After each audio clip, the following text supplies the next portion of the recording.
Tu peux t'asseoir dans la présence de Dieu. Amen. Ce soir, nous allons prendre nos Bibles dans le livre de Matthieu. Matthieu 18. Matthieu 18. Si tu es connecté, que tu nous suis, de là où tu nous suis, du pays duquel tu nous suis, que Dieu te bénisse. Merci de faire l'effort de te connecter, de t'adapter aux nouvelles circonstances. Nous allons prendre nos livres dans le livre de Matthieu 18.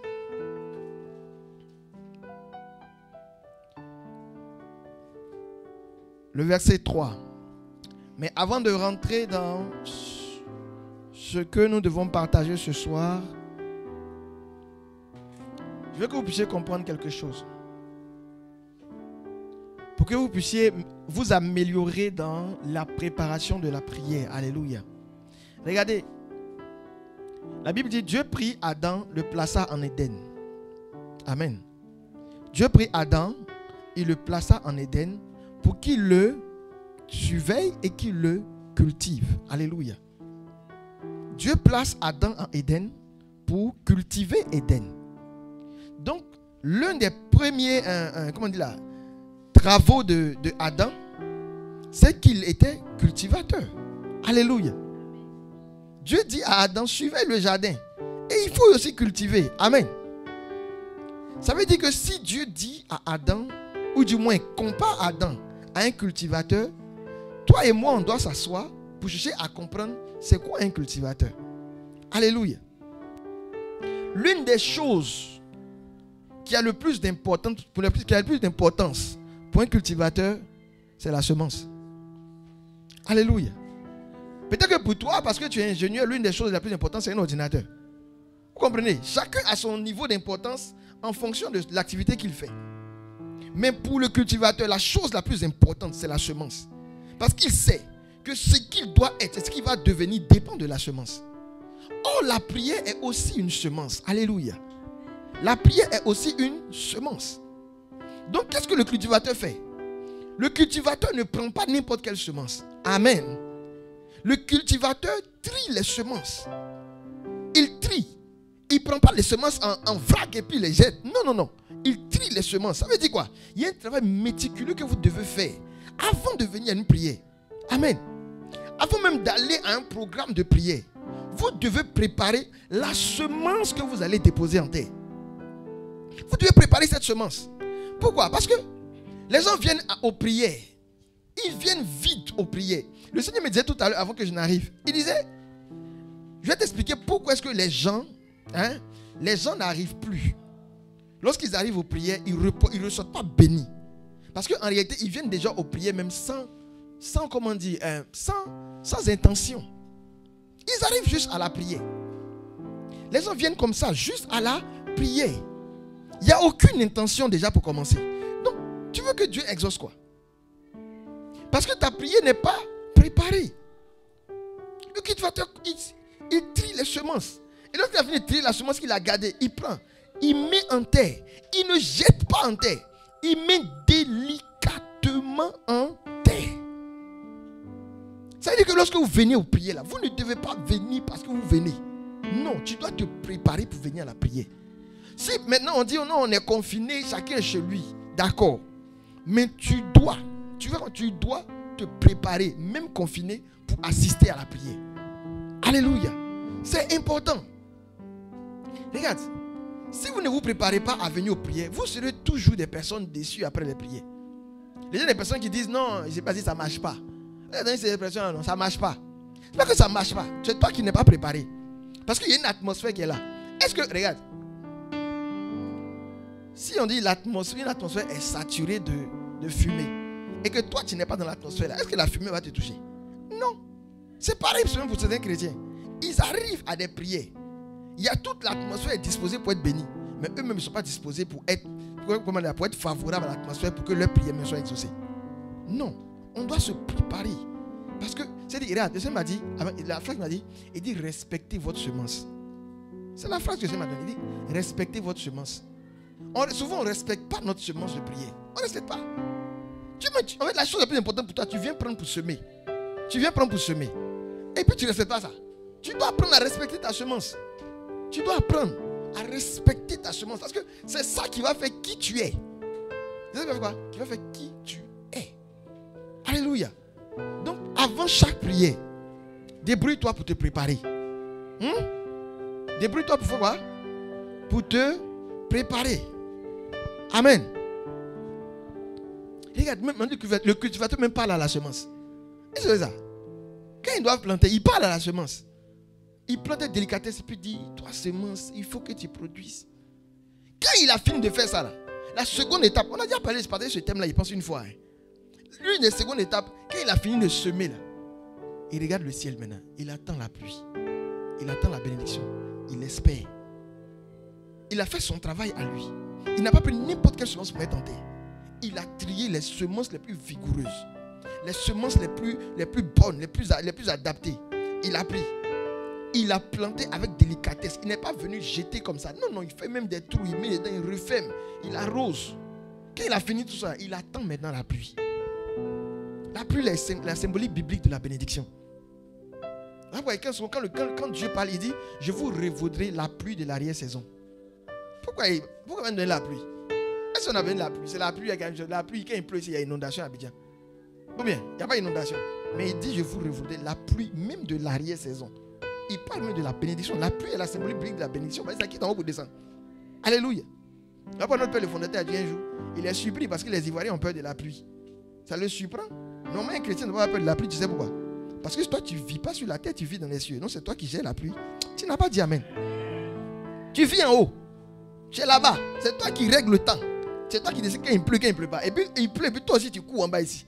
Hey, what a shock. Alléluia. Matthieu 18, le verset 3. Prends ta Bible. Prends ta Bible. Cherche Matthieu 18, le verset 3. Que dit Matthieu 18, le verset 3? En vérité, je vous le déclare. Amen, je vous le dis. Si vous ne changez. Si vous ne changez. Et ne devenez comme les enfants. Et ne devenez comme des enfants. Non. Non. Vous n'entrerez pas dans le royaume des cieux. Vous n'entrerez pas dans le royaume des cieux. Alléluia. Amen. Je vous le dis en vérité. Si vous ne changez. Dans ma version on dit amen, je vous le dis. Si vous ne faites pas demi-tour. Si vous ne faites pas quoi? Demi-tour. Pour devenir comme les enfants. Vous n'entrerez jamais. Écoute bien, on dit jamais. Dans le royaume des cieux. Va à Matthieu 19. Matthieu 19, le verset 14. Matthieu 19, le verset 14 dit quoi? Jésus dit. Jésus parle. Laissez faire ces enfants. Laissez venir à moi les tout petits. Ne les empêchez pas de venir à moi. Ne les empêchez pas de venir à moi. Car le royaume des cieux. Car le royaume des cieux est à ceux qui sont comme eux. Est à ceux qui sont comme eux. À ceux, on dit le royaume des cieux est semblable à eux. Amen. Le royaume des cieux est quoi? Est semblable aux enfants. Et je vous le dis, si vous ne faites pas demi-tour pour devenir comme des enfants, vous n'entrerez jamais dans le royaume des cieux. Regarde, on est tous d'accord pour Matthieu 6, 33. Cherchez premièrement le royaume des cieux et sa justice, et le reste vous sera donné par-dessus tout. On est d'accord là-dessus. Amen. Il dit cherchez premièrement le royaume des cieux. Regarde, on ne peut trouver quelque chose qu'on est en train de chercher que lorsqu'on sait à quoi ça ressemble. Tu n'as pas dit amen. Attends, je te dis tout de suite. Va me chercher. Attends, j'aime une théodolite. Tu connais la théodolite? Tu vois? Elle essaie. Elle connaît la théodolite parce qu'elle est géomètre. Mais toi, tu es médecin. Donc, tu ne sais pas à quoi peut ressembler une théodolite. Ou bien on dit un théodolite. Un théodolite. Tu ne sais pas à quoi peut ressembler un théodolite. Donc, même si tu es en train de chercher dans toute la maison, tu n'as pas trouvé. Pourquoi? Parce que tu n'as aucune idée de, comment dire, à quoi ça ressemble. Vous comprenez? C'est comme ça que quand tu prends quelqu'un d'une brousse dans son village, tu dis, va m'envoyer le micro-baladeur. Il n'a jamais vu. Micro-baladeur. En plus, ce n'est pas micro, son baladeur. Il ne peut pas savoir c'est quoi. Vous comprenez? Donc, lorsque Christ parle et il nous dit, cherchez premièrement le royaume des cieux. C'est en Matthieu 6 qu'il a dit ça. Il est conscient que nous-mêmes là, on va se mettre à chercher quelque chose qu'on ne sait pas à quoi ça ressemble. C'est sûr qu'on ne veut pas trouver. Donc il ne peut pas nous laisser tels que nous sommes. Maintenant lui-même il vient pour nous montrer un peu à quoi le royaume des cieux qu'il a dit chercher premièrement, à quoi ça ressemble. Et regardez à quoi il compare le royaume des cieux. À des enfants. Il compare le royaume des cieux à des enfants. Ça veut dire quoi? Ça veut dire que quand toi-même tu arrives et que tu vois une telle phrase, tu dois t'asseoir. Dis à ton voisin, assieds-toi. Il ne faut pas t'asseoir par terre, mais assieds-toi. Amen. Et pour chercher à comprendre, attends. Le gars, il dit, le royaume des cieux est semblable aux enfants. On a dit une fois que lorsque Christ parle, il ne parle pas pour parler. On est d'accord? S'il devait parler pour parler, il est devenu un rappeur ou bien un DJ. Chaque phrase de Christ a un poids et un sens. Christ n'a pas parlé pour parler. Il n'y a aucune phrase de Jésus-Christ qui n'a... Genre, il est arrivé, puis Jésus fut content et il parla. Non. À chaque fois que Christ parlait, il avait un but précis à atteindre. Donc s'il te dit que le royaume des cieux ressemble à des enfants, en tant que chrétien, tu dois t'asseoir, déposer un enfant puis le regarder. Alléluia. Tu dois déposer un enfant et puis l'étudier. Pourquoi Christ peut dire que le royaume des cieux est comme... Pourquoi il n'a pas dit que regarde, le royaume des cieux est semblable à un bâtiment? Pourquoi il n'a pas dit ça? Il aurait pu dire ça, non? Il aurait pu dire ça. Il aurait pu dire que le royaume des cieux est semblable. Il a même comparé le royaume des cieux à plusieurs autres choses. Et le royaume des cieux est semblable à un trésor que quelqu'un a trouvé dans un champ. C'est-à-dire que tu dois t'asseoir pour...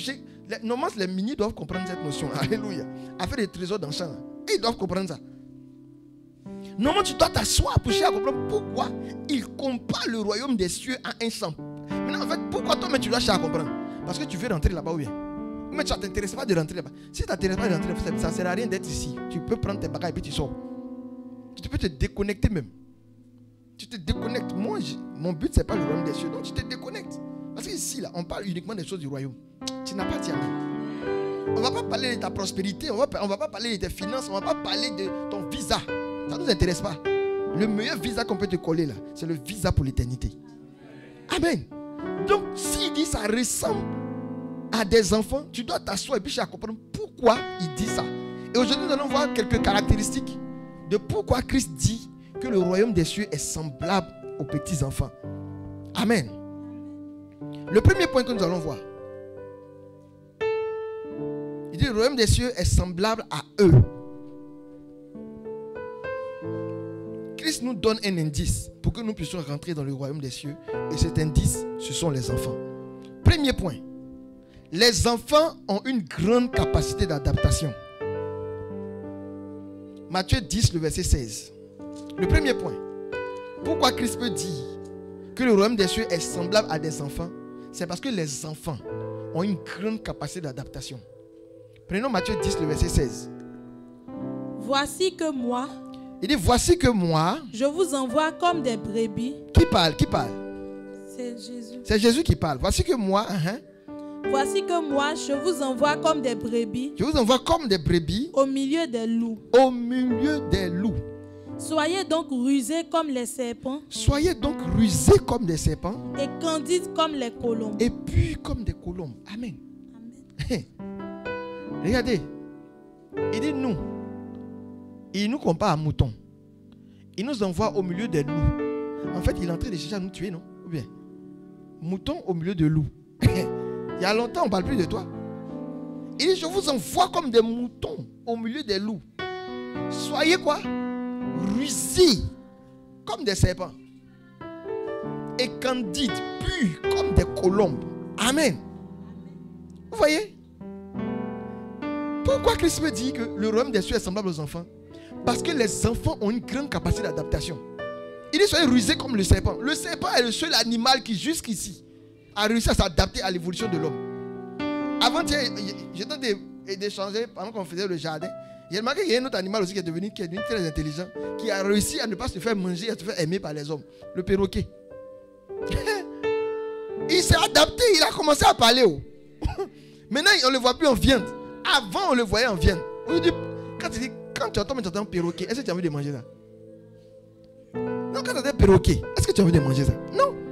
Tu n'as pas envie de manger le perroquet. Tu as juste envie d'avoir un perroquet à la maison. Vous voyez, non? Il y a quelqu'un, adaptation. Si tu ne t'adaptes pas, tu meurs. Si tu quoi? Tu ne t'adaptes pas, tu meurs. Et les enfants ont cette grande capacité de s'adapter. Prends un enfant, dépose-le en Chine. Il va commencer à te parler le mandarin. Donne-lui 3 mois. 3 mois seulement, l'enfant parle le mandarin. Mais toi, on te soulève ici. On te dépose en Chine. Tu peux taper 1 an en Chine sans parler même un petit mot mandarin. Même bonjour, ça sera compliqué pour toi. C'était quoi, même? Ni hao. C'est ça, non? Amen. Prends un enfant. Dépose-le, c'est dit, prends un enfant en Afrique. Dépose-le en Europe. Donne-lui 2 mois. Il va te montrer qu'il est européen.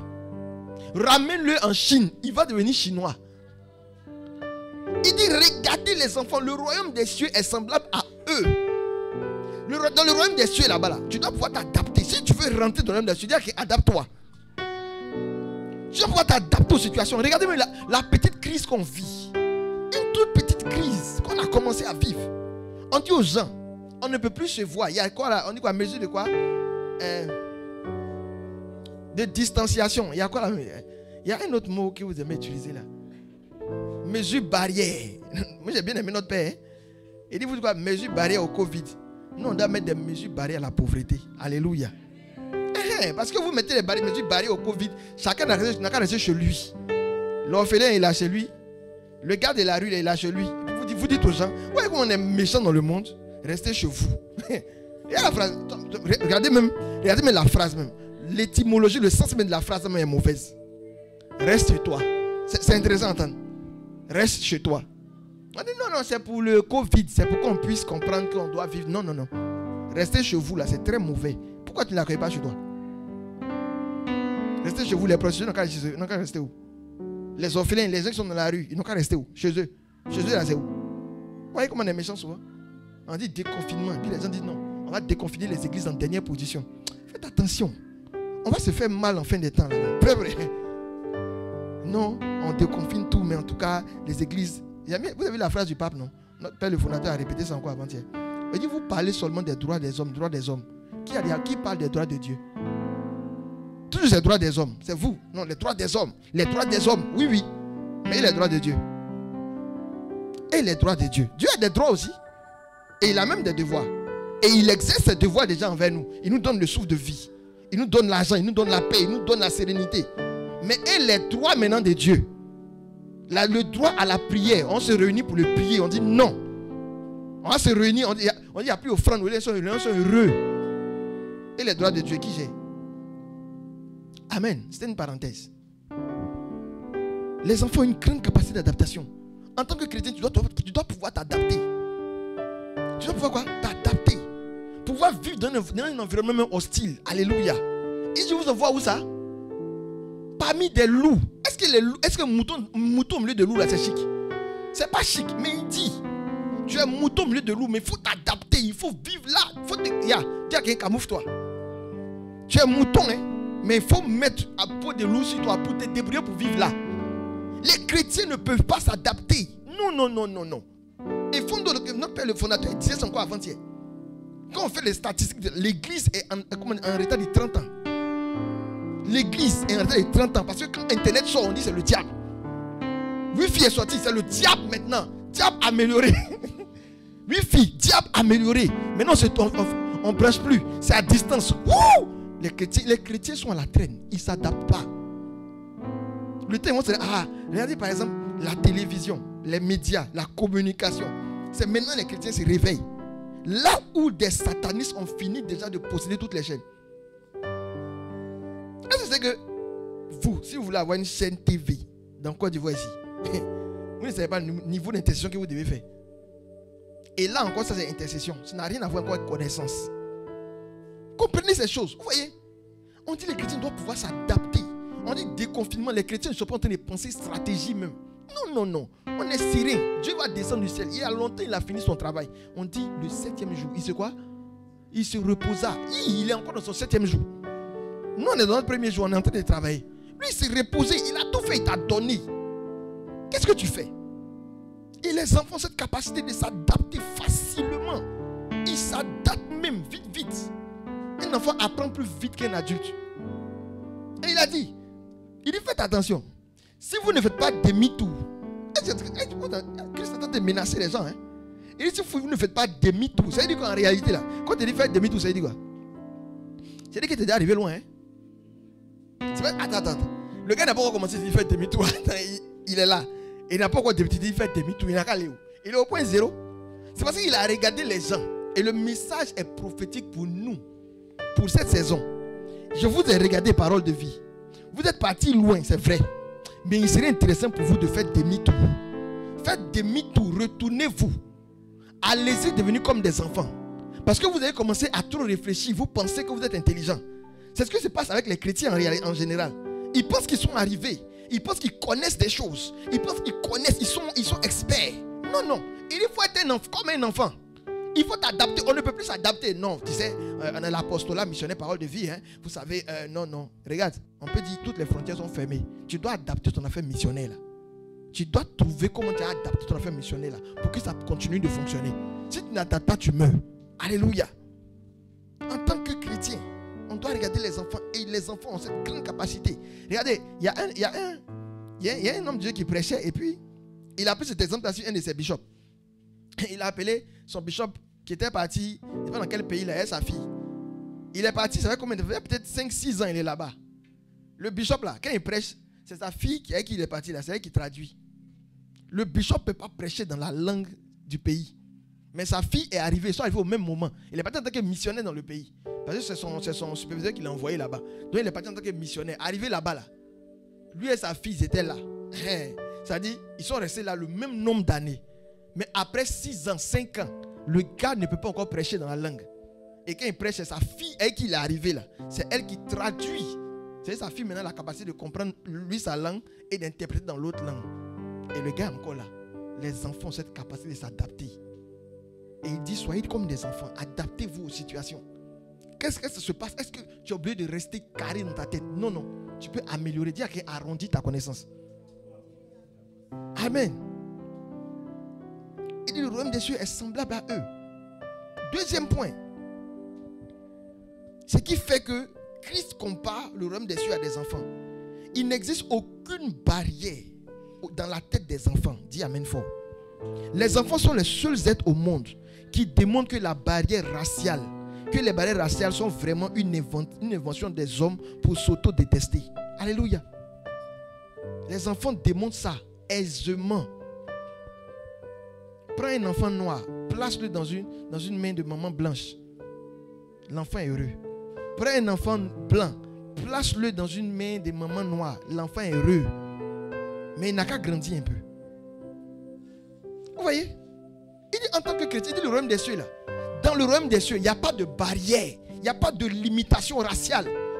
Et le royaume des cieux est semblable à eux, aux enfants. Les enfants sont les seuls êtres qui ne font pas attention aux barrières raciales. Un enfant, tu mets des blancs et des noirs, des enfants, ils vont s'amuser tous. Ils sont là, ils s'amusent. Ils ne savent même pas que l'autre est noir. Et ils ne connaissent même pas même la couleur de l'homme. Ils ne savent pas que le gars là c'est noir. Non. Il s'amuse lui, c'est son pote. C'est lorsqu'on grandit, on commence à mettre des barrières dans la tête des gens. Non, ça c'est un asiatique, ça c'est un chinois. Les blancs n'aiment pas les noirs n'ont jamais aimé les rouges. Alléluia. Il dit soyez comme des enfants. C'est les chrétiens qui mettent des barrières entre communautés. Hey! Barrières entre religions. Vous tous, regarde, c'est marrant quoi. Non, souvent c'est vraiment marrant. Vous-même vous dites, vous tous vous prêchez même Jésus. Et puis vous tous vous ne vous entendez pas.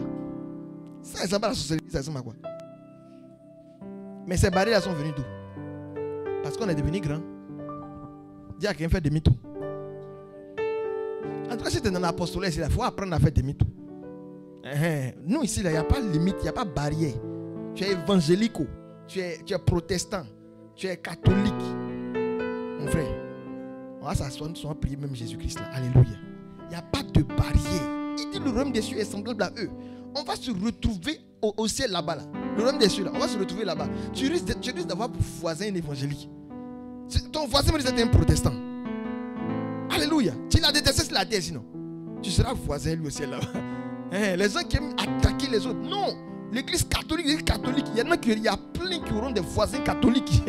Au ciel là-bas, quand tu as dit tout à gauche catholique, à droite catholique, devant catholique, derrière catholique, maintenant tu dis, ils font quoi ici?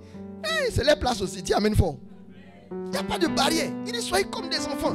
Arrêtez cette affaire de barrière. Faites demi-tour. Église de Côte d'Ivoire, faites demi-tour. Tu es devenu trop grande, église de Côte d'Ivoire. Tu es devenu trop grande. Tu comprends trop les choses. Tu comprends. Tu es trop arrivé, église de Côte d'Ivoire. Faites demi-tour. Il n'y a pas de barrière. Faites demi-tour. Redevenez comme des enfants. Les enfants s'amusent ensemble. On ne s'amuse plus ensemble. Hein? Non. Fais erreur d'inviter un homme de Dieu évangélique dans ta communauté. Tu as apprécié. Il y a longtemps, ils ont suspendu ta communauté. Il y a longtemps, on t'a arrêté. C'est bon, il faut arrêter. Toi, tu exagères. Vous voyez ça? Vous voyez ça? Il y a un homme de Dieu qui a dit que les crises que nous sommes en train de vivre, c'est venu pour humilier les gens. Non, pas pour humilier. Pour rendre les gens humbles. Vous n'avez encore rien vu. On n'a encore rien vu. Les crises que nous sommes... C'est qu'on a commencé à vivre. On dit ça va rendre les gens humbles. Vous allez voir. Il va arriver des temps. Prenez ça comme une prophétie. Il va arriver des temps en Côte d'Ivoire ici. On va oublier catholique, évangélique, protestant. Et on va dire chrétien, allons au stade. On va dire chrétien, levez-vous pour prier. Je vous parle de quelque chose qui va arriver dans cette Côte d'Ivoire. On va oublier cette affaire face aux challenges qui vont arriver cette année. Et les années à venir. On va oublier cette affaire. Non, il est catholique, il est évangélique. Il n'y aura plus de doigt pour pointer. Non. C'est quand tu as doigt que tu pointes. Quand ils ont coupé ton doigt, tu peux pointer quelqu'un? Non. Il n'y aura plus de doigt pour pointer. Tout le monde, on va dire chrétien, lève-toi et prie. Tu vas voir un évangélique attraper la main d'un catholique et puis les deux vont prier. Face au challenge. Si vous ne voulez pas changer avant, il y a des situations qui vont vous rendre humble et puis vous allez changer. Regardez Corona, des gens ont commencé à faire commerce. Ils ne savaient même pas qu'ils pouvaient faire commerce de leur vie. Alléluia. Il n'y a plus d'activité, on t'a renvoyé de ton bureau. On t'a renvoyé de ton affaire de luxe. Des gens étaient dans les multinationales. Aujourd'hui, les multinationales sont fermées, c'est chaud. Il y a des gens qui font yango pour t'amuser. Et tu es obligé, ça va pour yourself. Tu vas devenir humble ici. Ça ne fait que commencer. Hein? Non, tu sais, bon, je ne peux pas. Il y a des personnes qui vont faire le travail. Tu vas soulever toi-même ton propre matériel pour aller travailler. Toi-même. Peinture là, tu as fait toi-même. Il n'y a pas quelqu'un pour faire pour toi. Chacun chez lui. Il est resté chez lui. Non, c'est moi qui ai dit, restez chez vous. Ou bien, c'est moi qui ai dit, restez chez vous. Chacun reste chez lui. Soyez comme des enfants. Soyons comme des enfants. Alléluia. Aucune limite, aucune barrière. Troisième point. Les enfants font confiance à leurs parents. Amen. Prenons le psaume 37, verset 25. Les enfants font confiance à leurs parents. Je dis, peu importe ce que le père ou la mère peut vivre, l'enfant a confiance que papa ne l'abandonnera pas. Alléluia. Hey. Souvent, l'enfant, mais c'est même pas question de divorcer, il est heureux. Il est heureux au milieu des deux. Ah, papa et maman sont en train de divorcer. Dis à quelqu'un, devient un enfant. Prends Psaume 37, le verset 25.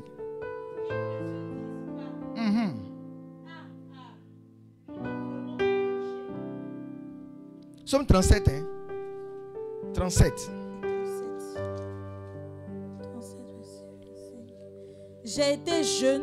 Il dit, j'ai été jeune. Et j'ai vieilli. J'ai vieilli. Sans jamais voir un juste abandonné. Il n'a pas vu le juste abandonné. Ni ses descendants mendier leur pain. Ni sa postérité mendiant son pain. Alléluia. Amen. Nous, on n'a plus confiance en Dieu. Hein? On a confiance en notre intelligence. Ou bien? Toi aussi. Self-made. Comment vous appelez ça même? Votre truc de leadership. Là. Votre truc que vous faites là, vous avez oublié le nom. Les choses, conférences de quoi? Développement personnel. Voilà. Développement, vous ne faites pas développement communautaire. Hein? Vous faites développement personnel. On va voir comment tu as vécu seul dans une communauté. Alléluia. Mets-toi seul dans ta communauté. Il y a des gens qui peuvent vivre seuls maintenant. Développement personnel. Et quand on parle comme ça, ils vont dire non, les hommes de Dieu, ils exagèrent. Moi, je n'ai rien contre le développement personnel. Si tu veux aller te muscler personnellement, hein, je n'ai pas de problème avec. Mais quand tu as fini de développer personnellement toi seul, et que ton voisin est dans la faim, et que tu n'arrives pas à le développer, tu as échoué. Alléluia. Tu es musclé, le gars là, il est mince. Et puis tu n'arrives pas à lui montrer comment tu vas pouvoir être musclé. C'est que tu as échoué. Parce que quelqu'un qui on dit non, il a réussi dans la vie, c'est la capacité à te multiplier. Si tu n'arrives pas à te dupliquer dans quelqu'un, c'est que tu ne vaux rien, tu es nul. Tu n'as rien à foutre même sur la terre. Alléluia. Tu n'as pas, toi tu as vécu, personne n'a pu te ressembler. Mais tu n'as même pas pu inculquer ce que tu es à quelqu'un. Ce que tu as à quelqu'un. Mais tu faisais quoi? Self-made, développement personnel. Tu vas aller être seul au cimetière. Alléluia.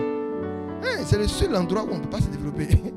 Au cimetière. Tout le monde, ton self-made là. Au cimetière, quand tu arrives, ça s'est arrêté là. Amen. Alléluia. Soyons comme des enfants.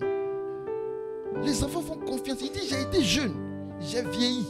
Je n'ai jamais vu le juste abandonné. Tu ne seras jamais abandonné au nom de Jésus-Christ. Il dit, regarde, celui qui parle, c'est pas petit l'homme.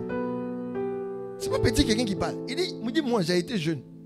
Il dit, si tu veux, là on veut paragrapher, paraphraser dans notre langage. En fait, depuis que je suis petit là, dis à quelqu'un, depuis que je suis petit, j'ai regardé le juste. Peu importe ce qui se passe, on ne l'abandonne jamais. J'ai encore continué. Lorsque le juste est parti, j'ai regardé ses enfants. Peu importe la crise, ils n'ont jamais mendié de quoi avoir à manger. C'est ce qui va t'arriver au nom de Jésus-Christ. Il dit, le juste n'est pas abandonné par Dieu. Et les enfants du juste, là, ils ne mendient pas leur pain pour manger. Non, non, non. Ça ressemble à des enfants. Un enfant a confiance à son papa. Aujourd'hui, les chrétiens, on n'a plus confiance en Dieu. Non, non, non, non. On a confiance en nous. Il faut que... Non, non, non. Aide-toi. C'est écrit où? Vous voyez, non? Souvent, on fait des trucs. C'est dangereux. Aide-toi et le ciel t'aidera. Non, non. Je n'ai rien contre le fait que tu dois travailler. Un chrétien doit être un bosseur. Oui. Mais c'est la bénédiction qui enrichit. Ce n'est pas ton aide là qui t'aide. Tu n'aides pas Dieu. Dis Amen. On n'aide pas Dieu, on collabore avec lui. Je l'ai déjà dit plusieurs fois. On n'aide pas Dieu. Aide-toi, il t'aidera. Non, non. Vous voyez les mentalités comme ça qui ont envoyé, c'est ça qui ont envoyé self-made là.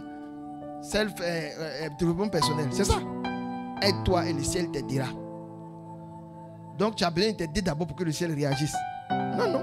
Oui, ils ont renversé. Le ciel t'a déjà aidé. Ça n'a pas dit Amen. Le ciel est constamment en train de t'aider. Le ciel demande juste que tu fasses l'effort d'avancer. Alléluia. Les enfants font confiance à leurs parents. Quand ils regardent papa même là, quand tu le regardes, il est flegmatique. Mais il dit, mon papa va te frapper. Je vais aller dire à mon papa. Quelqu'un a dit ça. Quelqu'un a dit ça même dans sa vie une fois. Il va aller dire à mon papa. Est-ce que tu as pris le temps de regarder papa là? Il va dire, mon papa va venir tout à l'heure. L'enfant a confiance à son papa. Il dit, chrétien, ayez confiance en votre Dieu. Dis Amen. Face à la situation, on panique, on cherche l'oncle, on cherche le cousin, on cherche la tante. Dis à quelqu'un, commence à chercher Dieu. L'enfant, il ne cherche pas à côté. Hein. Il dit, son papa va venir. Il regarde le gars, il dit, son papa peut le frapper. Et la situation, quand tu regardes la tête, tu te dis, est-ce que mon Dieu la même peut? Dis à quelqu'un, oui, mon Dieu peut. Alléluia. On est au quatrième point? Au troisième point. Quatrième point. Pourquoi Christ peut dire que le royaume des cieux ressemble à des enfants? Les enfants sont les seuls êtres humains dépourvus d'orgueil. Alléluia. Les enfants sont les seuls êtres humains qui existent sur la terre, là, qui sont dépourvus d'orgueil.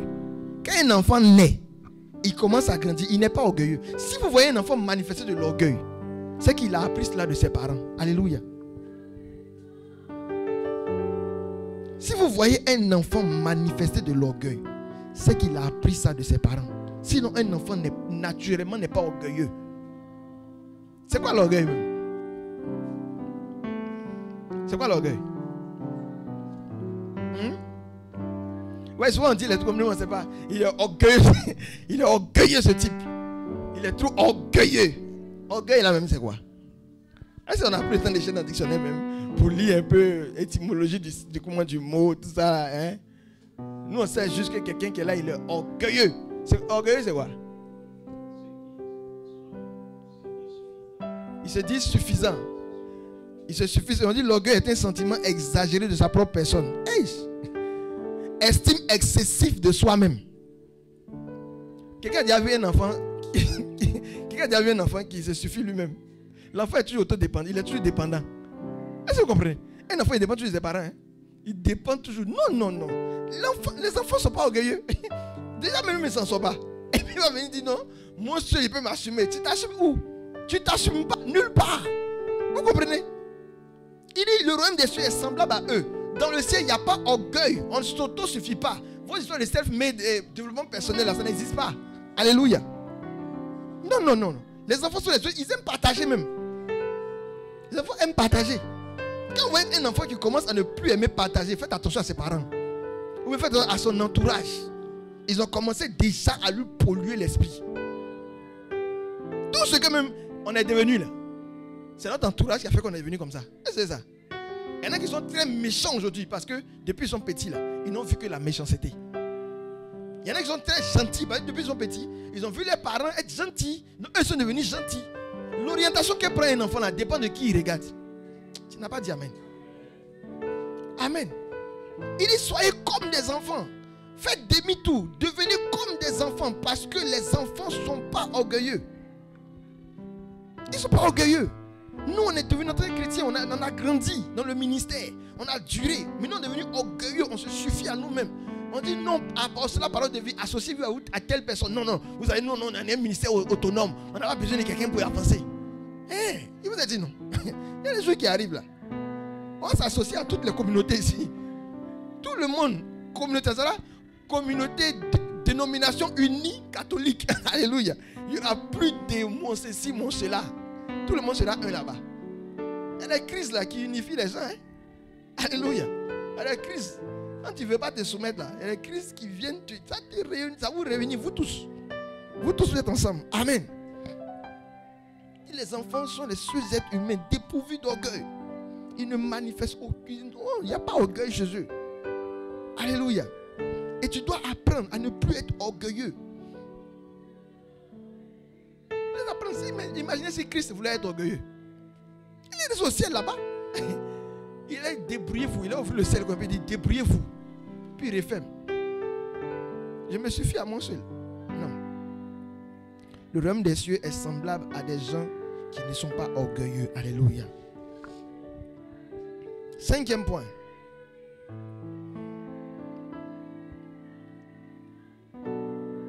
L'insouciance des enfants est aussi une qualité dans le royaume des cieux. Prenons Matthieu 6, le verset 34. L'insouciance des enfants est aussi une qualité dans le royaume des cieux. Matthieu 6, le verset 34. Ne vous inquiétez donc pas pour le lendemain. Ne vous inquiétez donc pas pour le lendemain. Le lendemain s'inquiétera de lui-même. Le lendemain là, lui-même va s'inquiéter de lui. Alléluia. Amen. Regardez, le Seigneur me dit, écoutez bien cette phrase. Il dit, il y a une différence entre inconscience et insouciance. Parce que quand on dit, vous voyez ce verset là, on peut dire que, vous voyez non, il faut prévoir. Il faut faire des prévisions. Si tu fais des prévisions, que tu es inconscient. Oui, non. Si tu fais des prévisions, c'est que tu es inconscient. C'est la vérité. Hein? Quelqu'un qui vit et puis bon, demain il est là, il n'a rien prévu. Comment on te pose la question là? Dans 10 ans, comment tu te vois? Oui, non. Et puis quand tu es là, et puis, je ne sais pas. Mais tu es inconscient, hein? Oui, non. Il y a une différence entre inconscience et puis insouciance. C'est différent. Être inconscient, là, c'est ne pas savoir où on va, ne rien prévoir. Être insouciant, c'est faire confiance à Dieu. Dis amen. Oui. À ce que tu te soucies là, tu insultes Dieu. Tu n'as pas bien dit amen. En fait, c'est quelque chose souvent là. Dieu est frustré pour ça. Vrai. Il dit ne vous inquiétez donc pas du lendemain. Le lendemain là va avoir souci de lui-même. Il n'a pas dit de vous foutre du lendemain. Non. Il dit que tu vas te concentrer pour savoir qu'est-ce que tu vas être demain là. Qu'est-ce que tu vas manger demain là. Tu ne vas pas. Tu peux résoudre ça. Demain, mais qui le connaît? Tu connais demain? Des gens font des projets et disent assurément et à coup sûr. L'homme propose Dieu. Donc Lorsque tu as fini de faire tes projets, tu as fini de faire ton plan, tes planifications sur 10 ans, dis à quelqu'un, je les dépose entre les mains de l'Éternel. Il dit, qui d'entre vous, à force d'inquiétude, a réussi à repousser sa vie d'un seul coudé? Tu t'es inquiété jusqu'à... Et puis tu devais mourir à 50 ans, tu vas mourir à 51 ans. Inquiétude peut faire ça? Non. Il dit, ne vous inquiétez de rien. Regardez les enfants, ils sont insouciants. Ils ne sont pas inconscients, ils sont insouciants. Vous, quand vous grandissez, c'est là que vous commencez à avoir des soucis. C'est là maintenant que vous vous asseoir et vous méditez maintenant sur le problème. Mais quand tu as médité toute la journée sur le problème là est quitté. Non, mais en tant qu'être humain, être intelligent, il faut que tu réfléchisses à ton problème quand même. Je n'ai pas dit ça, hein. Il n'est pas dit qu'on ne réfléchit pas à un problème. C'est bon de réfléchir à un problème parce que tu cherches une solution. Mais si tu as réfléchi, tu n'as pas trouvé de solution là, dis à quelqu'un, lève-toi. Et puis avance. La solution du problème là va arriver tout seul, toute seule. Alléluia. Le problème lui-même va s'inquiéter de lui-même et va dire, bon, j'ai assez duré si je m'en vais. Tu n'as pas bien dit amen. Parce que tu sais que ton Dieu prend soin de toi. Il y a des gens qui sont inquiets. Hey, on dit, comment on dit là? On renvoie les gens. Oui, oui. Est-ce que c'est faux? On renvoie les gens. Tu n'as pas confiance en Dieu. Tu n'as pas bien dit amen. Tu as confiance en Dieu, non? Donc reste serein. C'est ce que c'est ça en fait, insouciance de l'enfant. L'enfant est là, il tourne dans la maison. Il se dit qu'à midi il va manger. Attends, au moins il tourne, le vieux assis au coin de la maison. En train de penser comment il va faire pour que le petit la mange. Tu vois, en fait, voici le truc de l'enfant. En fait, voici le truc. Oh, il y a une révélation qui est. Voici comment Dieu veut qu'on se comporte vis-à-vis des problèmes.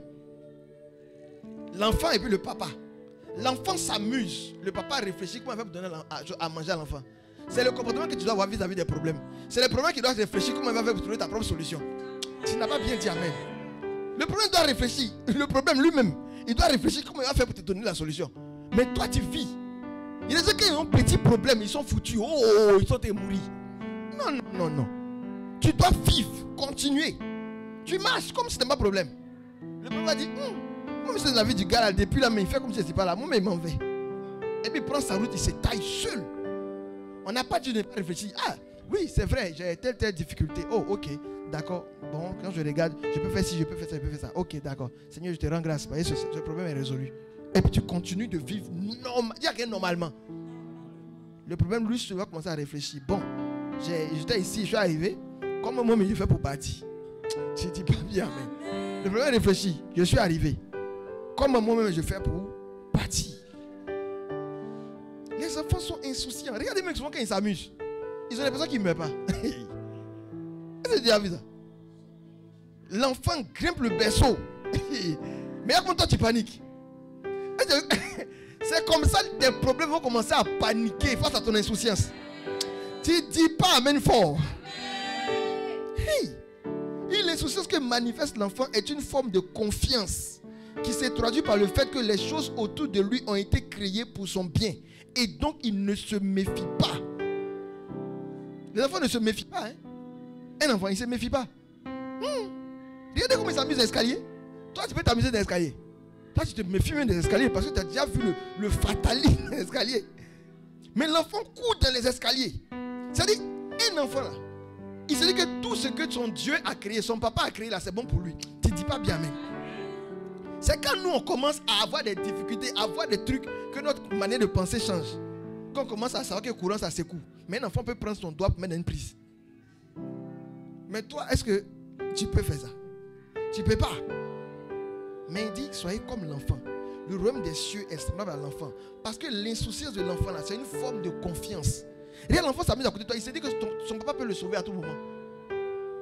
Il est en train de monter le berceau bien escalier.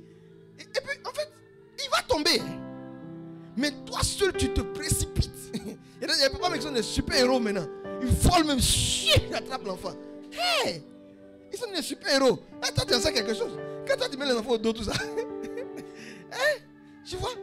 Mais l'enfant n'est pas inconscient. Il est insouciant. Il se dit que tout va bien. Dis à toi, tout va bien. Oui. C'est un état d'esprit. Le royaume des cieux, là, ça ressemble à ça. C'est semblable à des personnes qui disent tout va bien. Ils sont insouciants. Pourquoi me soucier? Mon Dieu est avec moi. Est-ce que mon Dieu est avec moi? Oui, cela me suffit. Il ne se soucie pas de est-ce que 1000 tombent à ma gauche. Oui, je ne l'ai pas atteint. Je ne me soucie pas de qui tombe. Je ne me soucie pas de qui ça. Je ne me soucie pas du problème. Non, non, non. J'ai un seul souci. Il y a un seul souci. Je me soucie de chercher le royaume des cieux. Parce que le reste me sera donné. Soyez comme des enfants. L'enfant, il s'amuse auprès du feu même. Toi, quand tu vois le feu, tu es paniqué. C'est pareil dans l'église. On n'a plus confiance en Dieu. Non, non. On n'a plus confiance en Dieu. Même dans nos prières, on a exclu la confiance en Dieu. Vous n'avez pas remarqué? On fait des schémas. 10h, 10h15, louange. 10h15, 10h20, adoration. 10h20, 11h, prédication. 11h, 11h15, fin de la prière. Où est la place du Saint-Esprit? Est-ce qu'il te dit qu'aujourd'hui, il n'a pas envie que tu prêches? Toi, tu fais ton programme, on doit suivre le programme. Vous voyez comment on est devenu inconscient? On n'est pas insouciant. Non. Quand on est dans la plénitude, on ne se soucie pas du temps. C'est de l'inconscience que de se soucier du temps. Lorsqu'on est dans la présence de Dieu.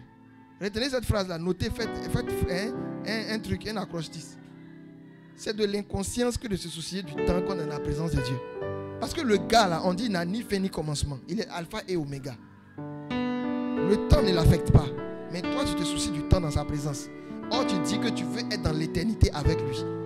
Ce n'est pas de l'idiotie, qu'est-ce que c'est? Il faut commencer l'éternité là-dessus ou bien? Un peu d'éternité là, commence ici.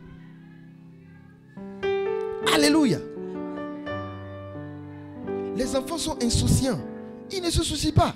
Ils savent que leur papa peut faire. Leur Dieu peut gérer. Tout ce que leur Dieu a créé là, c'est pour leur bien. C'est nous qu'on voit que ça là, c'est pas bon. Qui a dit c'est pas bon? Qui vous a dit c'est pas bon? C'est bon pour toi, dis amen. Tout ce qui semblait être dangereux pour toi va devenir bon pour toi au nom de Jésus-Christ. Alléluia. Les enfants sont insouciants. 6e point.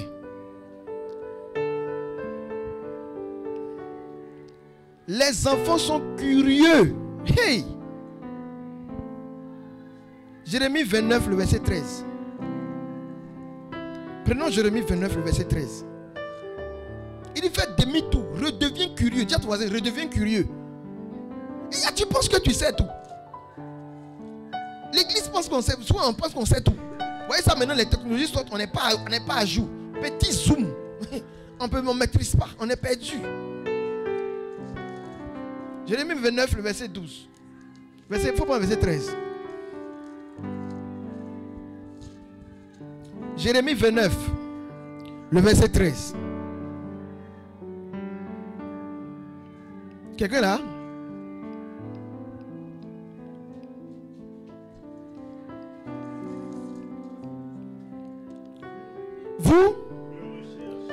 Vous me chercherez. Et vous me trouverez. Et vous me trouverez. Vous me chercherez du fond de vous-même. Du fond de votre cœur. Alléluia. Regarde. Ceux qui trouvent sont uniquement ceux qui cherchent. Il faut noter ça. Ceux qui trouvent, c'est uniquement ceux qui cherchent. Et la capacité à chercher est le fruit de la curiosité. Quand quelqu'un cherche là, c'est parce qu'il est curieux. Il dit, vous me chercherez et vous me trouverez. Le Seigneur dit, c'est pas les gens, on ne trouve pas comme ça. Quand on trouve, c'est qu'on a commencé à chercher. Regardez les enfants, un enfant est curieux. Papa, pourquoi elle est claire? Hey! Je ne sais pas, c'est son thé. Papa, c'est quoi un thé? C'est une couleur de peau. Papa, c'est quoi une couleur? De peau en plus. Tu vois, un enfant est curieux. Mais toi, c'était quand la dernière fois que tu as posé la question? La dernière fois que tu as posé la question, comment on fait ça dans le ministère? Et notre père, le fondateur, a parlé de ça. Les gens ne posent pas la question. Ils ne posent pas la question de comment est-ce qu'on gère le ministère. Ils ne posent pas la question de comment est-ce qu'on gère le marketing. Ils sont assis dans les coins, ils pensent qu'ils savent. Or, ils ne savent rien et ils n'évoluent pas. Et c'est comme on dit chrétien. Quelqu'un qui a fait 2 ans dans le ministère net, il pense qu'il est arrivé. Non, il sait tout, il maîtrise. Tu maîtrises quoi? Tu ne maîtrises rien.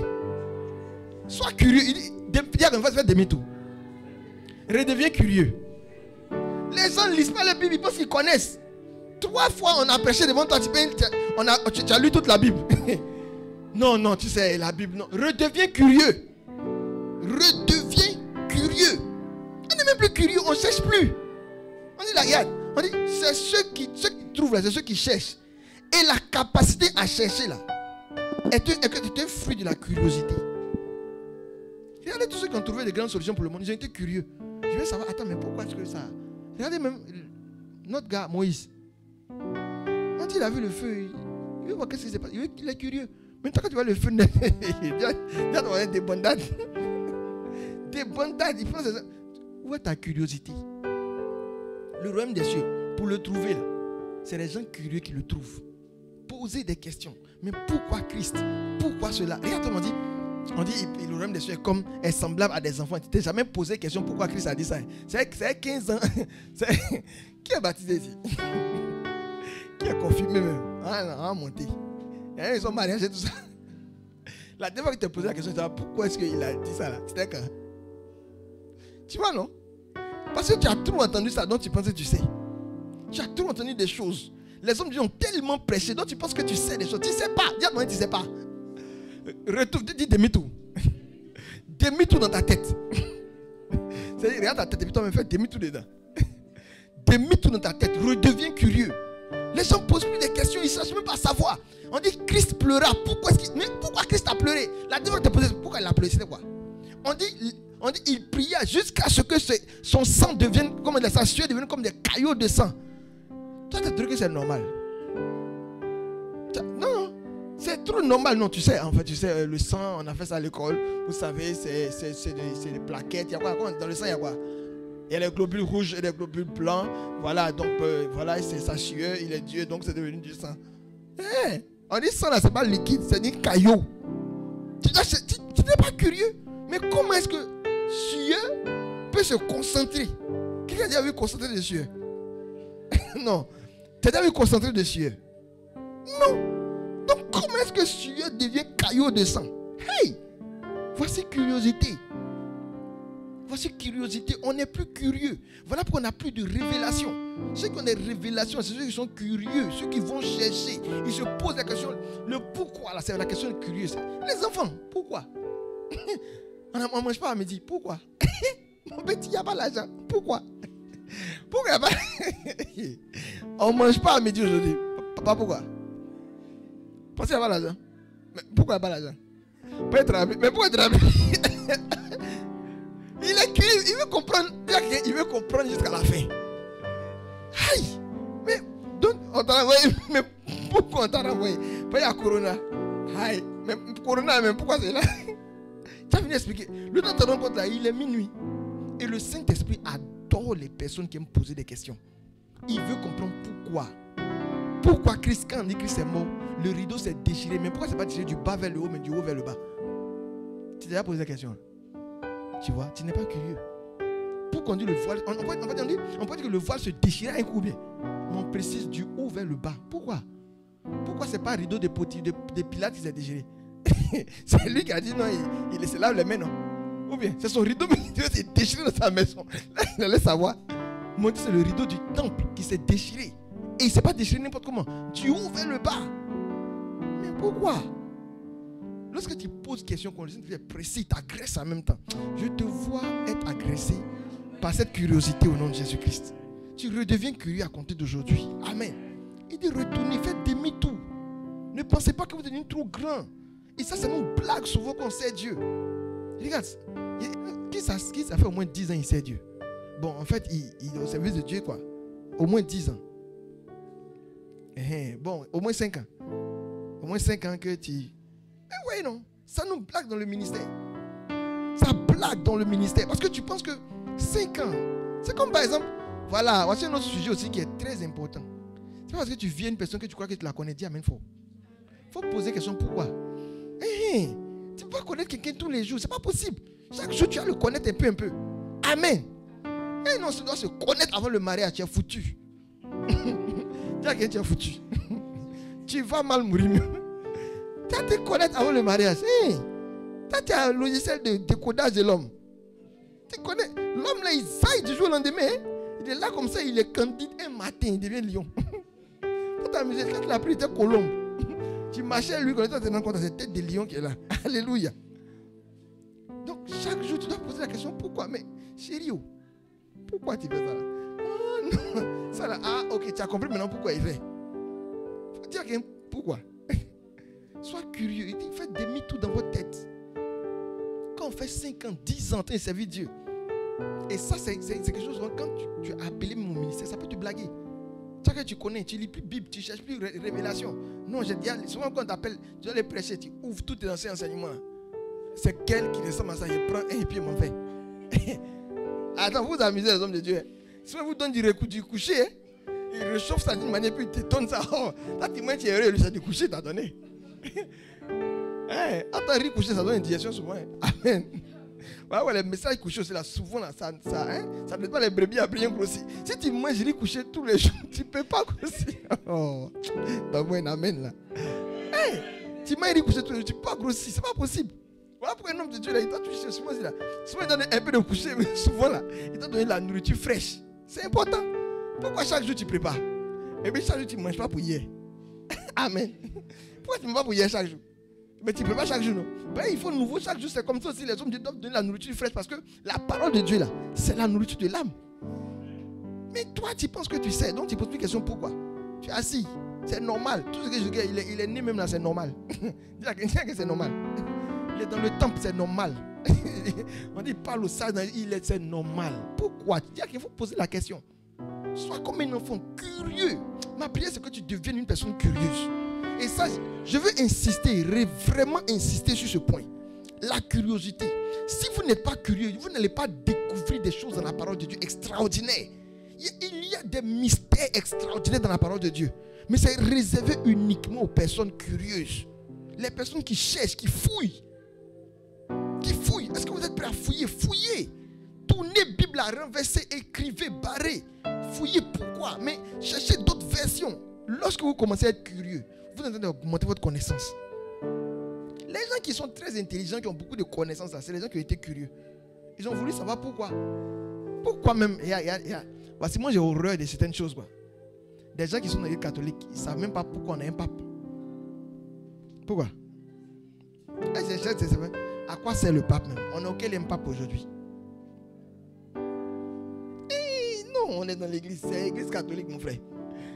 C'est l'église catholique. Tout est permis là-bas. C'est essentiel. Allons-y. On se suit en dehors des moutons. En même temps, on a dit qu'on est moutons. Donc bon, en même temps, ouais, c'est on se suit. Amen. Tu dois te poser des questions. Pourquoi? Pourquoi ceci? Pourquoi cela? Et lorsque tu poses la question pourquoi, tu as la réponse. Et une fois que, regarde, quand toi-même, il y a des choses il y a des choses là. Quand on t'a enseigné à l'école, que tu as retenu, mais tu as fini par oublier. Il y a des choses que tu as découvertes à l'école, tu as retenu qu'à aujourd'hui. Qui peut témoigner au moins de ça? Des choses que toi-même tu as découvertes, c'est-à-dire tu as cherché puis tu as trouvé. C'est resté dans ton esprit. Mais les choses qu'on t'a appris à l'école, tu as retenu, puis aujourd'hui c'est parti. Ce que tu découvres là, reste en toi. Ce qu'on t'enseigne là, ça transite en toi. Ce que tu découvres, reste en toi. Ce qu'on t'enseigne transite en toi. Mais ce qu'on t'enseigne, tu peux le bloquer en toi. Si jamais tu le révises, c'est-à-dire que tu le répètes. Sinon, ça transite. Voilà pourquoi la plupart des chrétiens souvent sont vides. Parce qu'il ne faut qu'écouter l'enseignement sans pour autant aller chercher la source des enseignements.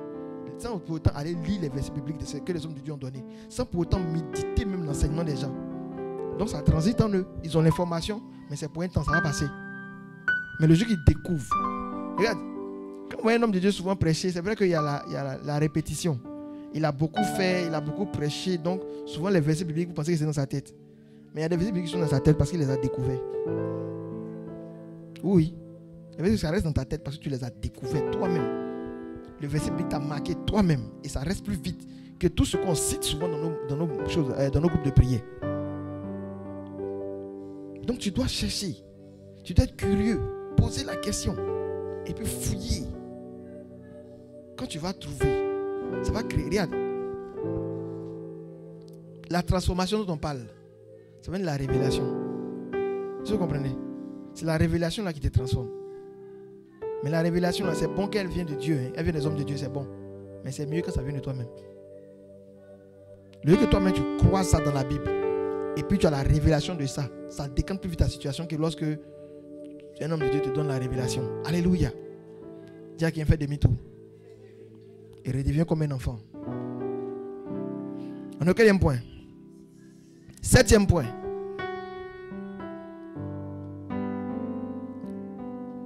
Les enfants sont des êtres sensibles, remplis d'amour et d'affection. On est devenu trop méchant dans l'église. Déjà, mais comment on parle, c'est mon ministère. Le ministère, c'est pour toi. C'est toi qui t'es crucifié. Mais va te crucifier, c'est pour toi. Va te crucifier aussi. Ou bien. Et puis, il ne faut pas que te crucifier, il faut ressusciter. Hein? Non, là, ça sera ton ministère maintenant. Il dit, vous n'êtes plus comme des enfants. On a grandi dans l'église. On n'a plus d'amour. L'église est devenue l'endroit où les gens collectionnent des personnes blessées. Il y a déjà une fois, non? Il y a besoin que à l'église ou même dans les cours de ministère, les cours de prière, là, à l'entrée, là, on donne machette à chacun. Chacun prend sa machette. Allez-y, vous tailladez. On manifeste plus d'amour. Écoutez les enfants. Il dit, je vous envoie dans le monde. Soyez prudents comme des serpents et candides comme des colombes. Regardez sur Facebook. Hein, quand vous voyez un bébé, on dit quoi? Oh, il est mignon. On ne peut pas dire ça d'un chrétien. Hein. On va dire, lui aussi. Il est chrétien, il y a comportement. C'est-à-dire, quand tu as vu l'enfant là, est-ce que tu sais si l'enfant là, il est mauvais ou bien il est bien? Mais quand tu le vois, il est mignon, il te plaît en même temps. Les chrétiens ne peuvent plus plaire aux gens comme ça. Hein? Non, non, non. On a de mauvais comportements, on ne s'aime plus. Il dit, soyez purs comme des colombes. Il y a colombes, on dit, voici une colombe, mange là. Tu as dit, non, tu as envie de la laisser s'envoler. Une colombe, tu dis, voici une colombe. C'est bizarre, hein? Est-ce que colombe là, c'est pigeon? Pigeon qu'on connaît ici là. Est-ce que c'est ça? Sauf que c'est pigeon blanc, tu vois, non? Mais tu es plus tenté de manger un pigeon que de manger une colombe. Tu as remarqué ça au moins? On te met une pigeon, une colombe, tu vas manger pigeon. Hein. Colombe, tu vas dans ta maison, c'est joli. Il dit, soyez jolis comme les enfants. Hey! Et puis regardez même les enfants, quand ils sont petits, ils sont mignons. Et quand ils grandissent. Tous ceux qui étaient jolis, hein? Tous ceux qui nous suivent sont jolis, ils étaient jolis. Mais regardez aujourd'hui, des têtes déformées, hein? Des oreilles dures, tout est mélangé. Il dit, Dieu qui retourne. Demi-tour. Redevenez comme des enfants. Les enfants, ils s'aiment. Il faut manifester de l'amour. Mais les chrétiens ont grandi, ont plus d'amour. On est méchants dans nos groupes de prière. Les gens se battent. Surtout au cœur. C'est moi et le micro, c'est pas toi. C'est moi et la corde du micro. C'est moi qui vais chanter aujourd'hui. Tu chantes trop fort, chante doucement. Hey! On dit qu'on va chanter pour Dieu. On dit en haut là-bas, il y a symphonie. Quand on dit symphonie, là, c'est pas 2 personnes. On dit symphonie. C'est là-bas, là. Il y a une symphonie. C'est mélangé là-bas. Et puis ça donne un son. Mais ici, c'est quand moi je chante là que le son là est bon. Hey! Ça c'est pas même dans le même ministère. Mais attends, est-ce que tu peux déplacer ça là? Mais toi-même déplace. Moi c'est mon travail, je suis de la logistique. Je suis de la logistique. Je n'ai pas les caméras. Hey! Regardez. Où est l'amour dans l'église? Il dit retournez, faites demi-tour. Regarde, il y a un Dieu qui disait, si venir à l'église devient tellement normal pour toi, il faut arrêter de venir à l'église. Si venir au prier là, ça devient normal pour toi. Genre, ça devient comme un temps où tu viens passer ta famille, c'est chic. C'est comme on va en pique-nique. On arrive et puis on est assis, on a une pique-nique. Il dit, si aller à l'église devient comme aller pique-niquer en famille. Genre, c'est, ouais, non, il y a que c'est les dimanches. Allez, on s'habille. Les enfants, habillez-vous. Non, attends, ils sont mignons aujourd'hui. Voilà. Et puis on s'habille, quand ils arrivent maintenant, ils sont en famille. Non, ils marchent. Tu vois, monsieur, madame et les enfants. Et puis ils marchent, puis ils s'asseyent. Waouh! C'est pas église, dis amen. C'est pas prière du tout. Alléluia. Il dit quand tu vas à la prière, c'est pour servir. Dis amen. Si tu arrives à la prière que tu n'es pas utile, il faut commencer à pleurer. Si tu arrives que tu n'es pas utile, tu arrives et puis on tente de dire, on dit faut t'asseoir juste. Pleure. Il dit pleure. Parce que tu ne sais à rien. Tu es statistique. Tu ne sais à rien. Tout le monde a un poste, tout le monde est affairé. Chacun, d'autres sont à l'accueil, d'autres sont à la com, d'autres sont en train de placer les caméras, d'autres sont en train d'apprêter le pupitre. Tout le monde, et puis toi tu arrives. Tu arrives en pique-nique. Il dit pleure. Il commence à pleurer. Parce que tu es devenu statistique dans l'église. Alléluia. Quand on va dire le ministère là, ils sont 1000. C'est de toi on parle.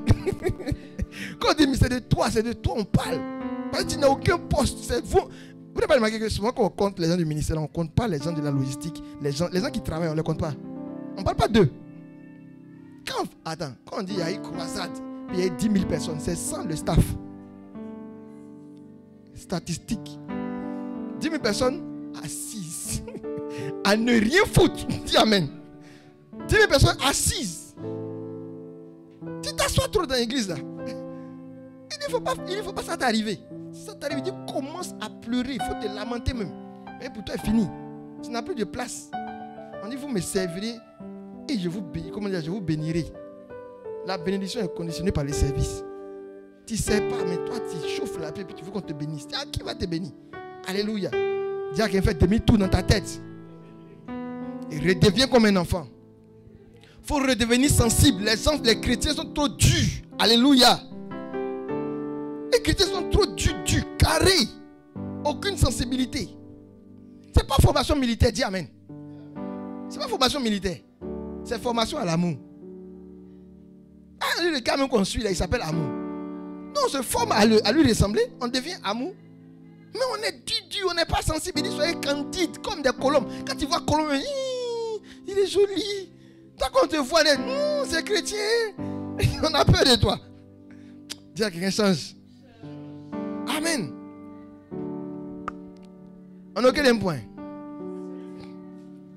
8e point. Vous voyez, ça vous fait plaisir, non? Un enseignement comme ça, là.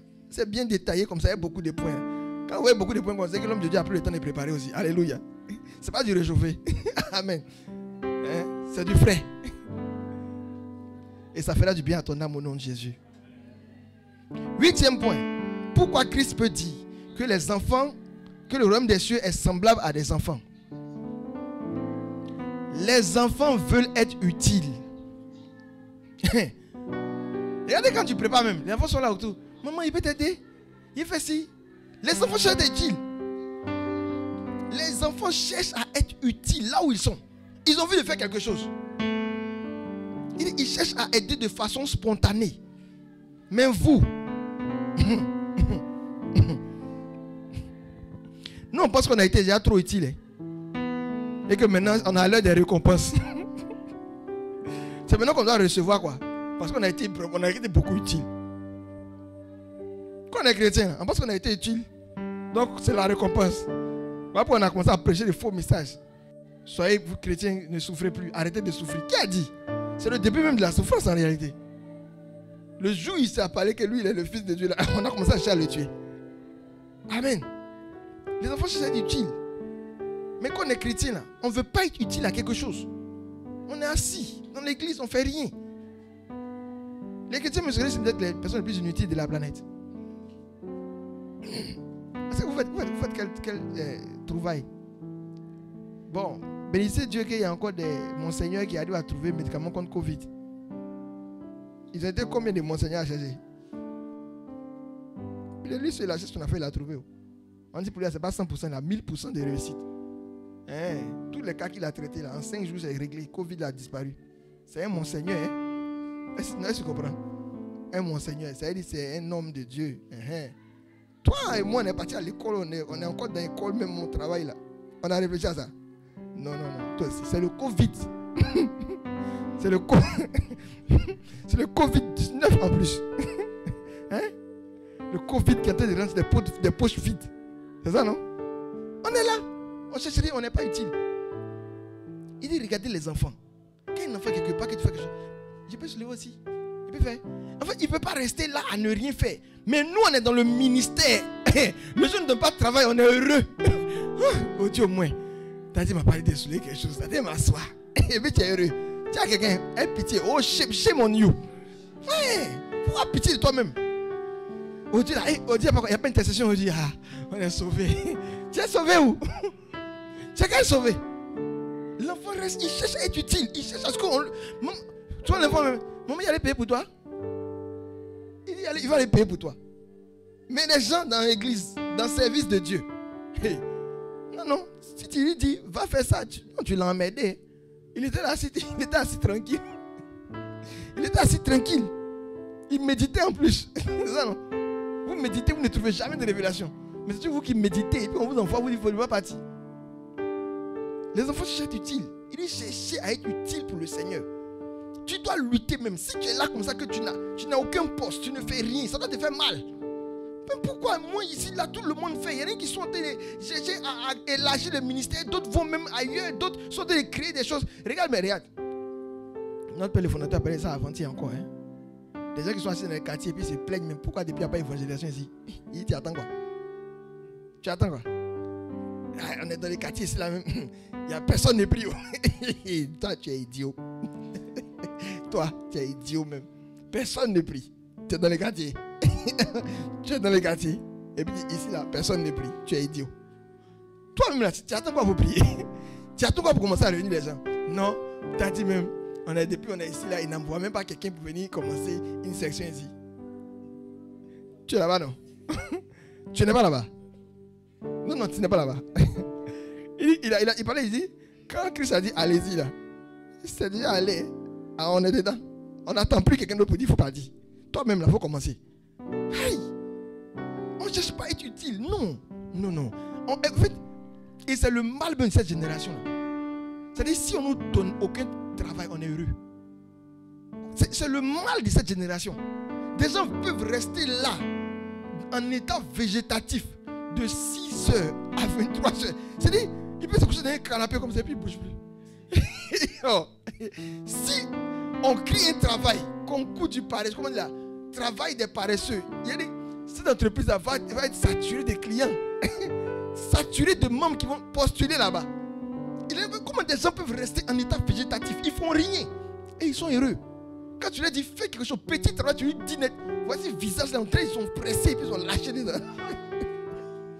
Alléluia. Ils deviennent vilains en même temps. Surtout dans nos bureaux. Regardez les gens. Donne un petit travail à quelqu'un. Et tu faisais quoi? Facebook. Oh. Il faisait rien.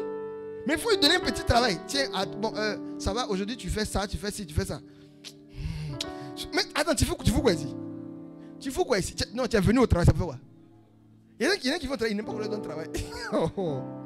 Les gens sont bizarres. Il vient au travail. Il ne veut pas qu'on lui donne travail. Mais tu es venu foutre quoi ici?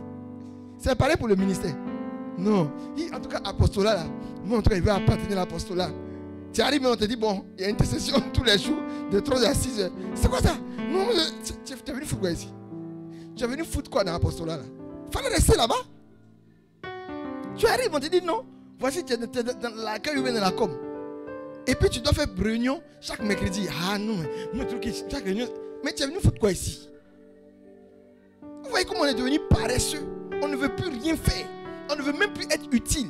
On préfère, il y a des gens là. Ils préfèrent même. C'est pour ça qu'il y a les brouteurs. C'est pour ça qu'il y a plein de vices qui sont développés. Parce que les gens ne veulent plus travailler. Les gens ne veulent plus être utiles. Ils veulent juste s'asseoir. Si on pouvait, il dit, si on trouve un métier où on dit, assieds-toi et puis l'argent arrive. L'Afrique sera le continent le plus pauvre. Alléluia. On n'est pas encore pauvre, il y a encore ressources. Si on dit asseyez-vous et puis l'argent arrive, vous allez voir, après qu'on démissionne pour aller s'asseoir là-bas. Parce qu'on ne veut plus être utile à quoi que ce soit. On ne veut même plus être utile même à nos parents, à la terre. Rien. On est là, comme ça. On ne fait rien. Les enfants, ils aiment être utiles. Ils aiment ça. Quand on nous dit, il est envoyé. Allez, d'accord, papa, il va où? Et puis ils sont contents. Ils prennent, ils s'en vont. Ils prennent, ils reviennent. Et ils sont là. Il ne peut pas faire ça. Est-ce qu'il peut soulever pour toi? Sont mes enfants, mais ils veulent faire des choses même qui le dépassent. Ils veulent faire des choses qui ça les dépasse, mais ils veulent faire. Toi, on te dit petite prière. Ah non, ça c'est 30 minutes, c'est trop. Non. On doit aller faire évangélisation de l'autre côté là-bas. Tu as quelqu'un en 2020, tu es allé dans les coins, toi, mais ça te surprend. Ouais, c'est l'une de mes prières qui est là. Il y a un gars déconfiné qui est envoyé dans une brousse. Et quand il n'y a pas l'eau, il n'y a pas courant, tu es allé prêcher là-bas. Puis tu as fait le rapport. Si tu ne vas pas, il faut quitter le ministère. Alléluia. Il faut aller dans un autre ministère où on dort. Amen. On a quel point? 9e point. Un enfant recherche toujours ses parents.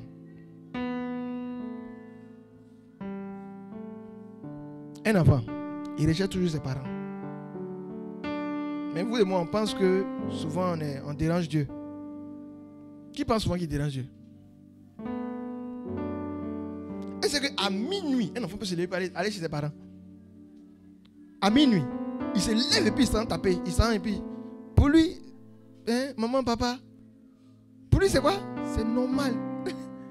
Mais toi et moi, on a grandi. Non, ça c'est un petit problème. Pas besoin de déranger Dieu pour ça. Continue. Ça va te gifler. Ton petit problème va venir toller sur ta tête. Un enfant qui, peu importe le temps, il cherche toujours ses parents. Il n'a jamais dans la mentalité de déranger mes parents. C'est vous qui avez cette mentalité-là. Et cette mentalité-là, on l'a transcrit dans notre relation avec Dieu. Il y a des gens qui pensent qu'ils dérangent le Seigneur. Tu allais déranger à cause de ça, là, tu allais prier. Oui, je vais prier bien. Il veut prier bien. À minuit, l'enfant s'en fout. Peut-être que papa et maman sont de concevoir son petit frère. Lui, il s'en fout. Lui, il frappe. Et il veut. Maman, il a soif. À 3 heures. Non, mais il peut se lever pour aller boire l'eau. Hein? Ou bien. Mais il ne sait plus où l'eau se trouve dans la maison. Il ne sait plus où l'eau se trouve dans la maison. La première information est gaspillée d'eau. Hein? Ou bien. Laisse l'enfant dans la douche, tu as apprécié ta facture. Laisse l'enfant dans la douche une fois. Tu as apprécié la facture. Donc il ne sait pas où l'eau se trouve. Il sait bien où l'eau se trouve. Mais la nuit, ou bien quel que soit le temps, il va venir dire, maman, il veut boire l'eau. Peut-être que maman est occupée, mais il veut boire l'eau. C'est-à-dire qu'il n'a pas la mentalité de je dérange mes parents. Non. Mais quand on grandit dans le ministère, c'est là on pense qu'on dérange notre daddy. Ah, quoi, petit problème, tu as l'expliqué à daddy. Tu as dit, continue. Ça donne le temps à daddy de se reposer.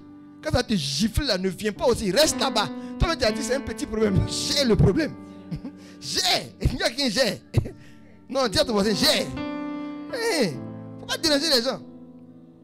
On pense souvent que non. Un enfant peut réveiller ses parents tard la nuit pour leur dire qu'il a soif. Mais toi et moi, nous allons attendre le matin pour boire de l'eau. Quand on va dire qu'il ne faut pas déranger Dieu. Là non.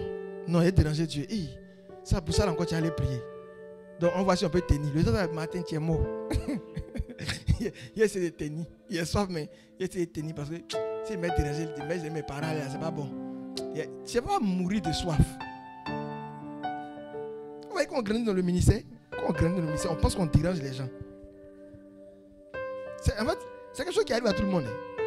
Quand on grandit dans le ministère, on pense qu'on dérange les gens. Parce que j'ai fait 10 ans, je tombe de Dieu. Donc, est-ce que ça là, mais il doit dire à Daddy? Est-ce que ça là, mais il doit dire à Dieu?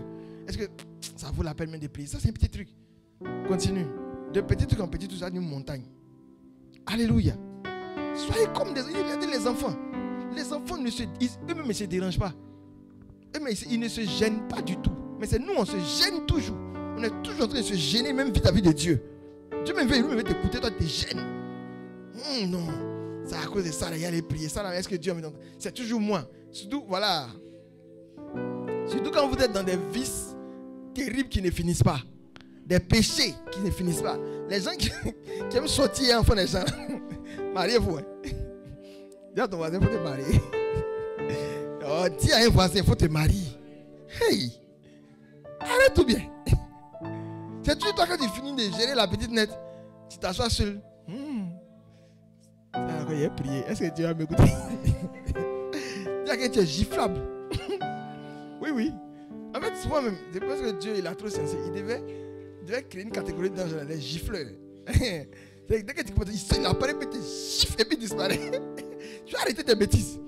Tu vas arrêter ça vite. Oui. Encore moins. C'est toujours moi qui pêche. Il a parti prier là même. Est-ce que même quelque chose s'est passé? Oui, ça c'est paroles des gens, ça c'est pensées des gens qui ont réfléchi, qui pensent qu'ils sont grands dans leur tête. Un enfant là, il a foutu la main, il va demander pardon. À la minute qui suit, même à la seconde, il fout une deuxième main. Il est venu demander pardon, non? Au moins, tu as dit oui, là, il a été foutu. Il a été foutu une autre main. Tu ne t'as dit, pardon encore. quand il fait pardon, encore une troisième maître. Il demande toujours pardon. Mais toi, non, tu penses que tu as trop grandi. Tu réfléchis même à la place de Dieu. Est-ce que Dieu va me pardonner? Donc il est mort là, c'est pourquoi? Non, il est mort là, en fait c'est pour la mairie. Il est venu mourir pour la mairie. C'est ça, non? Ça n'a aucun sens. Amen. On rend le sang de Jésus-Christ caduc. On rend son sacrifice, on marche dessus. Non. Arrêtons. En fait, il dit, vous êtes trop grand dans votre tête. Vous êtes devenus comme des enfants. Un enfant là, il se dit jamais que son papa. Tu as vu un enfant qui dit, mon papa peut me jeter. Non. C'est que son papa l'aime. Peu importe ce que son papa l'aime. Même s'il a fait, il a mal fait, son papa l'aime. Mais toi, tu as grandi. Oh. Non. C'est ça, les gens quittent les ministères. Ils sont frustrés. Les gens arrêtent de servir Dieu, c'est ça. Parce qu'ils arrivent, c'est-à-dire qu'ils ont trop grandi. Ils commencent à réfléchir à la place de Dieu. Un enfant ne réfléchit pas à la place de ses parents. Il se dit que ses parents sont compréhensifs. Ils vont le comprendre. Amen. Il dit faites demi-tour. Sinon, vous ne pouvez pas. Il dit vous n'entrerez jamais. Jamais. Quand il dit jamais, ça fait peur. Quand il dit moi, jamais. Moi, jamais. Quand il dit jamais, c'est ça qu'il est fâché. Il dit vous n'entrerez jamais de royaume de Dieu si vous ne vous comportez pas comme des enfants. Vous devez être comme des enfants. Faites confiance à Dieu. Tu as merdé, tu as mal fait, tu as péché. Va demander pardon. Il va te pardonner. Sinon, il est mort gratuitement. Alléluia. Tu as demandé pardon à Dieu. On pense trop qu'on est devenu grand. Non, on ne cherche plus Jésus-Christ. On ne cherche plus Dieu. On veut se débrouiller seul. Parce qu'on pense qu'on l'a trop dérangé. J'ai prié pour ça, j'ai prié pour ça. J'ai venu encore prier pour ça. Ah, c'est trop, c'est bon. Moi-même, j'ai géré. Tu vas mourir. Tu vas te tuer. Même si c'est pour aller faire pipi, dis à quelqu'un prie. Tu n'as pas bien dit amen. Oui. Dans pipi là, tu peux mourir. C'est ça. Un pipi qui te sert trop, tu peux mourir. C'est la vérité. Donc on te dit, on ne doit pas se gêner vis-à-vis de Dieu. Un enfant, il cherche toujours ses parents. Pour quelque chose à la situation. Maman, il a soif. Maman, il a soif. Papa, il veut ça. Mais on réfléchit trop. Oh non, Dieu est occupé. Il est occupé. Il fait quoi? Il fait quoi? Alléluia. 10e point. Dis à cet enseignement. 10e et dernier point. Les paresseux. Enfin. Ils sont connectés là. Enfin.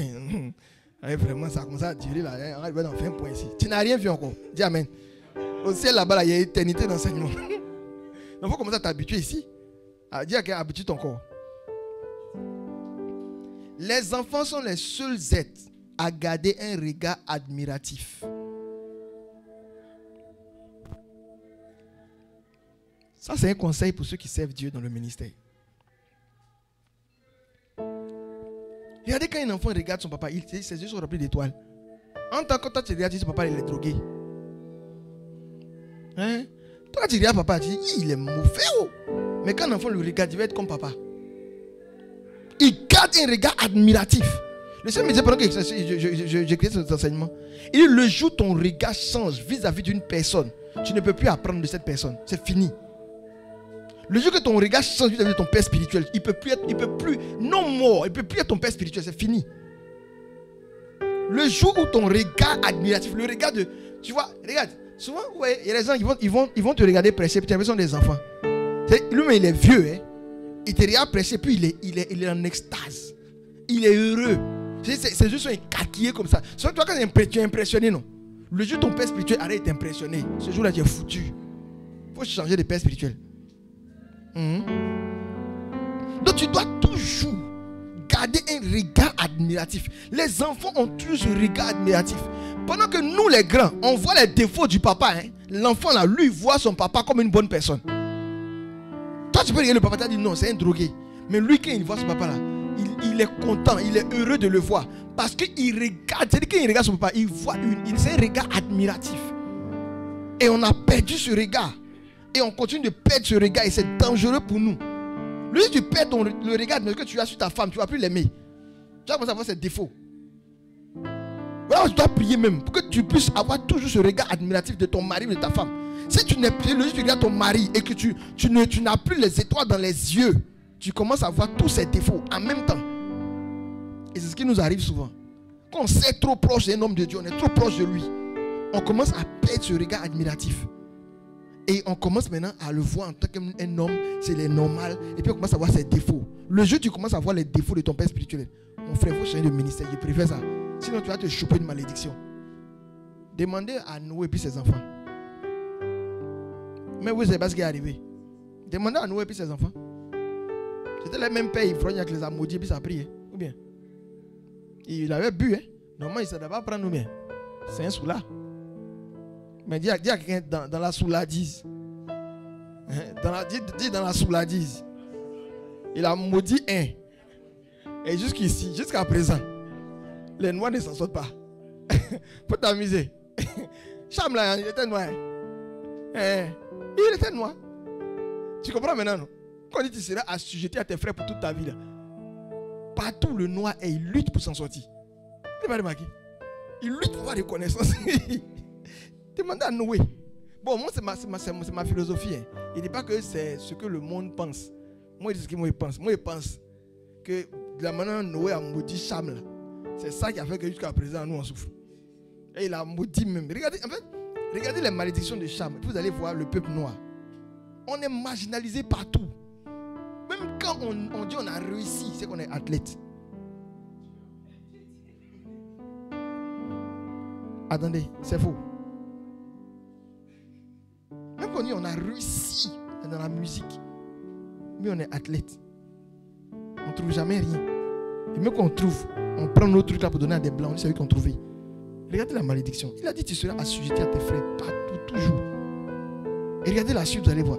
Ça ressemble au peuple noir. Bon, moi, je pense, hein. Et puis Cham, il était noir, quoi. Donc, je pense que c'est ça qui continue. Vous voyez? Gardez un regard admiratif sur Dieu. Vous devez être toujours en extase. Quand on vous dit, c'est les choses de Dieu. Ça devait être, vous Dieu, il doit y avoir les étoiles. On dit, comment ça veut dire? Les femmes là qui me disent ça. Et les étoiles, il a les étoiles dans les yeux. Les étoiles, quoi, plein les yeux. C'est ça, non? Quand on finit de vous draguer, on vous envoie aller manger shawarma, jus.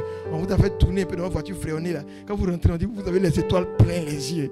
Il faut continuer comme ça. Ça t'éblouit. Tu te rends compte à ces dragons qui ont épousé. Et les garçons, ils sont forts dedans maintenant. Ils prennent l'étoile là, et puis ils jettent dans les yeux des filles là. Le temps de se rendre compte, ouf, il a compté dans un foyer, dragon. Ma chérie, on est dedans. Dis qu'on est dedans. On va continuer dedans. Amen. Vous devez avoir un regard admiratif. Les enfants, je dis, quand les enfants regardent une chose qui leur plaît, c'est-à-dire, ils ne voient pas les défauts de cette chose. Ils ne voient même pas souvent les inconvénients de la chose. Ils sont juste heureux de le voir. Mais de voir son papa, de voir sa maman, mais de voir quelqu'un. Ils sont heureux. C'est-à-dire, c'est ce regard admiratif là. Tu dois prier même pour l'avoir. Pour le garder vis-à-vis. Et ça, je donne un conseil vis-à-vis de ton père spirituel, vis-à-vis de ta mère spirituelle. Tu dois garder ce regard admiratif. Regarde, à chaque fois que je vois Fondo, je suis heureux. Moi, je ne comprends pas pourquoi. Je ne sais pas. Moi, c'est-à-dire, il ne faut pas parler.